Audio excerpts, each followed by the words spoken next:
మైదాన ప్రాంత గిరిజనులకు అన్యాయం జరుగుతోందని, గిరిజనులకు అసెంబ్లీలో ప్రాతినిధ్యం కల్పించాలని గిరిజన ప్రజా సమైక్య జాతీయ అధ్యక్షుడు, మాజీ ఎస్టీ కమిషన్ సభ్యులు వడిత్య శంకర్ నాయక్ అన్నారు. ఒంగోలు గిరిజన భవన్లో ఆదివారం నిర్వహించిన గిరిజన ప్రజా చైతన్య యాత్ర రౌండ్ టేబుల్ సమావేశంలో ఆయన ముఖ్య అతిథిగా పాల్గొని మాట్లాడారు.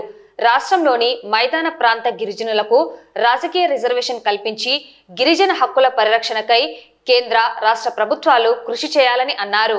ఆదివారం ప్రకాశం జిల్లా ఒంగోలు పట్టణంలోని గిరిజన భవన్ నందు గిరిజన ప్రజా సమైక్య రాష్ట్ర అధ్యక్షుడు రాజు నాయక్ అధ్యక్షతన జిల్లా అధ్యక్షుడు సైదా నాయక్ ఆధ్వర్యంలో వివిధ గిరిజన సంఘాల ముఖ్య నాయకులతో, మేధావులతో, డాక్టర్లతో రౌండ్ టేబుల్ సమావేశం నిర్వహించారు. ఈ సమావేశానికి ముఖ్య అతిథిగా జాతీయ అధ్యక్షుడు, మాజీ ఎస్టీ కమిషన్ సభ్యులు వడిత్య శంకర్ నాయక్ హాజరయ్యారు. ఈ సందర్భంగా వారు మాట్లాడుతూ, దేశానికి స్వాతంత్రం వచ్చి 79 సంవత్సరాలు గడిచినా నేటికి రాష్ట్రంలోని లక్షలాది మంది గిరిజనులకు కనీసం కూడు, గూడు, నీడ లేక పరితపిస్తున్నారని ఆవేదన వ్యక్తం చేశారు. ఇప్పటికీ రేషన్ కార్డు, ఆధార్ కార్డు లేక దుర్భరమైన జీవితాలు జీవిస్తున్నారని అన్నారు. అంతేకాకుండా గిరిజన జాతి అభివృద్ధికి ప్రతి ఏటా ప్రభుత్వాలు కేటాయించే కోట్లాది రూపాయల నిధులను దారి మళ్లించకుండా వినియోగించబడాలంటే చట్టసభల్లో గిరిజనుల తరపున ప్రాతినిధ్యం వహించే వ్యక్తి ఉండాలన్నారు. అందుకొరకై మన హక్కుల సంరక్షణ కొరకై సంఘటితంగా మనమంతా కలిసికట్టుగా ఐక్యమత్యంతో ఉద్యమించాలన్నారు.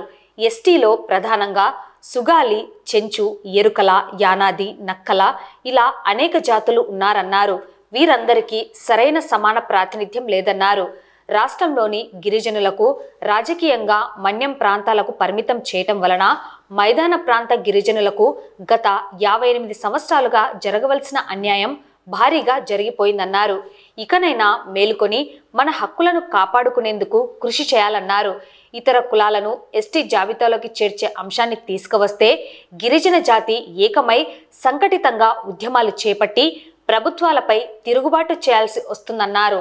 ఈ కార్యక్రమంలో గిరిజన ప్రజా సమైక్య రాష్ట్ర అధ్యక్షుడు రాజు నాయక్, గిరిజన ప్రజా పోరాట సమితి రాష్ట్ర అధ్యక్షులు పేరం సత్య, జిల్లా అధ్యక్షుడు సైదా నాయక్, ఎరుకల హక్కుల పోరాట సమితి అధ్యక్షులు మోహన్ కుమార్ ధర్మ, జిపిఎస్ జాతీయ ఉపాధ్యక్షుడు విష్ణు నాయక్, జిల్లా ఉపాధ్యక్షుడు హనుమా నాయక్, జై సంతోష్ నాయక్, శ్రీను నాయక్, రాజు నాయక్, రాయలసీమ జిల్లాల అధ్యక్షుడు రవీంద్ర నాయక్, నంద్యాల జిల్లా అధ్యక్షుడు సుధాకర్ నాయక్, ఆర్ కృష్ణా నాయక్, ఆర్ దసరు నాయక్, హరి నాయక్, అంజీ నాయక్, గుంటూరు జిల్లా అధ్యక్షుడు దుర్గా నాయక్, రాష్ట్ర యువజన అధ్యక్షుడు హనుమంతు నాయక్, గణేష్ నాయక్, జయచంద్ర నాయక్, పాములేటి ప్రసాద్, రమణమ్మ, బండి రూతమ్మ, కాకి రమణమ్మ, దేవరకొండ రమణమ్మ, వెంకట లక్ష్మమ్మ తదితరులు మేధావులు పాల్గొన్నారు.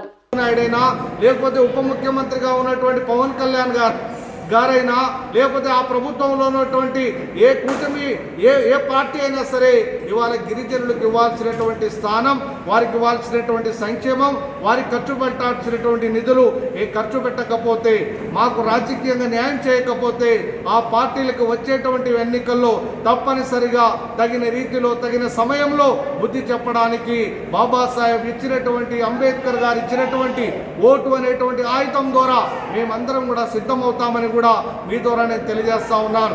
ఇవాళ మా పెద్దలు ఒక మాట అన్నారు, ఈ రాష్ట్రంలో ఉన్నత కులాల్లో ఉన్నటువంటి 2 వర్గాలు 5-4% ఓటు బ్యాంకుగా ఉన్నటువంటి వాళ్ళే ఇవాళ ఈ సమాజాన్ని, ఈ రాష్ట్రాన్ని పాలకులుగా పరిపాలిస్తూ ఉన్నారు.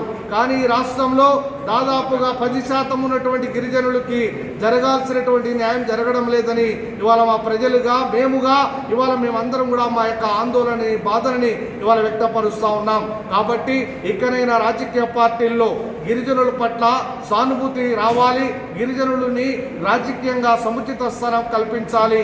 వచ్చే ఎన్నికల్లో ఈ జనాభా నిష్పత్తి ప్రకారం గిరిజనులందరికీ కూడా జిల్లాని ఒక యూనిట్గా తీసుకొని ఆ జిల్లా జనాభాలో ఉన్నటువంటి గిరిజన జనాభాని అక్కడ కూడా రాజకీయంగా ఎమ్మెల్యేలుగా, ఎంపీలుగా, ఎమ్మెల్సీలుగా స్థానం కల్పించాలని కూడా మీ ద్వారా మేము తెలియజేస్తా ఉన్నాం. ఎందుకంటే వాళ్ళు ఇచ్చేటువంటి సంక్షేమ పథకాలు మాకు ముఖ్యం కాదు, వాళ్ళు ఇచ్చే పప్పు బెల్లాలు మాకు ముఖ్యం కాదు, వాళ్ళు ఇచ్చేటువంటి చిన్న చిన్న రాయితీలో చిన్న చిన్న అవకాశాలు మాకు ముఖ్యం కాదు. మా జనాభా నిష్పత్తి ప్రకారం మాకు కూడా చట్టసభల్లో వారితో సమానంగా కూర్చొని మా జనాభాకి, మా ప్రజలకి, మా ప్రజానికానికి, మా ప్రాంతాలకు కూడా అభివృద్ధి చేసేటువంటి అవకాశం ఇవ్వాలి. కానీ మీరు మాతోనే ఉండాలి, మా వెనకాల జెండాలు మోయాలి, ఓట్లేయాలి, నినాదాలు చేయాలి, మా కోసం త్యాగాలు చేయాలంటే మాత్రం ఇక కుదిరేటువంటి పరిస్థితి లేదని కూడా ఈ సందర్భంగా తెలియజేస్తూ మీ ద్వారా అన్ని పార్టీలకు కూడా మేము అవసరమైతే వచ్చేటువంటి ఎన్నికల్లో రాజకీయ పార్టీలు సామాజిక న్యాయాన్ని, సముచిత స్థానాన్ని కల్పించకపోతే ప్రతి నియోజకవర్గంలో మేమే స్వతంత్రంగా ఎమ్మెల్యేలుగా, ఎంపీలుగా, అవసరమైతే స్వతంత్ర అభ్యర్థులుగా పోటీ చేసి ఆ పార్టీలకి మేము తగిన గుణపాఠం చెప్పేదానికి కూడా ఏమాత్రం వెనకాడబోమని కూడా తెలియజేస్తా ఉన్నాం. ప్రతి నియోజకవర్గంలో గిరిజనులు 5,000 నుంచి 50-60,000 మంది ఓటర్లుగా ఉన్నాం. మమ్మల్ని మనుషులుగా కూడా ఈ పార్టీలు, ఈ ప్రభుత్వాలు చూడడం లేదు. కాబట్టి మేము కూడా మనుషులమే. ఈ రాష్ట్రం ఎదిగి, ఈ దేశం ఇంత గొప్పగా అభివృద్ధి జరిగిందంటే మేమందరం కూడా శ్రామికులుగా, మా పూర్వీకులు, మా పెద్దలు, మా చెమటతో ఈ సమాజం ఇంత అద్భుతంగా తయారైంది. ఈ సమాజానికి మూల వారసులం మేము. అంటే ఇవాళ ఈ కల్చర్ పరంగా, సాంస్కృతిక పరంగా, సాంప్రదాయాల పరంగా, వ్యవసాయ పరంగా ఈ సమాజానికి మేము దిశానిర్దేశాన్ని ఇచ్చినటువంటి జాతి ఇవాళ గిరిజన జాతి. అలాంటి జాతికి ఇవాళ ద్రోహం జరుగుతూ ఉంది. కాబట్టి రాజకీయంగా ప్రత్యామ్నాయంగా తయారు కావడానికే మైదాన ప్రాంతంలో ఇవాళ రౌండ్ టేబుల్ సమావేశాల పేరుతో రాజకీయ రిజర్వేషన్లని సామాజిక న్యాయం దిశగా అందరికీ కూడా సమాన అవకాశాలు కల్పించాలని ఒక డిమాండ్తో ఈ కార్యక్రమాన్ని తీసుకుని వెళ్తా ఉన్నాం.